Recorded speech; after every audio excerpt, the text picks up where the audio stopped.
Hello everyone, चलिए आज बात करते हैं एक बड़े इंटरेस्टिंग से टर्म के बारे में जिसको ना आप कह सकते हैं इतनी इज्जत भी नहीं मिली कि वो बैलेंस शीट का हिस्सा बन सके। उसे हम कहते हैं कंटिंजेंट लाइबिलिटी। ऐसी लाइबिलिटीज जो लैक करती हैं सर्टेनिटी। फॉर एग्जांपल अगर हम बात करते हैं कोई कोर्ट केस ऑर्गेनाइजेशन पर हो गया है, अब वो कोर्ट केस जब तक चल रहा है तो चल रहा है, उसकी कुछ सर्टेनिटी तो है नहीं। तो इसी लाइबिलिटी को अगर किसी ने हम पर कॉम्पनसेशन के लिए केस डाल दिया, मान लीजिए कोक पर किसी ने 3 करोड़ 4 करोड़ का केस कर दिया, केस जीता थोड़ी है। जब तक वो पर्सन केस जीता नहीं तो सर्टेनिटी नहीं है। जब सर्टेनिटी नहीं है तो ये बैलेंस शीट का हिस्सा नहीं हो सकता। जब बैलेंस शीट का ये हिस्सा नहीं हो सकता तो इसको आप नोट कहाँ करेंगे, बिकॉज बताना तो पड़ेगा कि हम पर इस तरह का कोई केस हुआ है।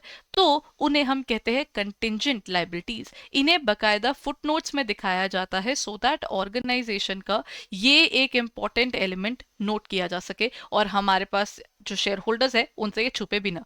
हम इसे कैसे डिफाइन कर सकते हैं? It can be a possible obligation arising from the past events, जहां पर हमें, क्योंकि फ्यूचर हमें नहीं पता है और क्योंकि सर्टेनिटी नहीं है, पॉसिबल ऑब्लिगेशन है, that's why it is recorded as a kind of disclosure rather than a part of the balance sheet. So this is the term contingent liability for you. Thank you.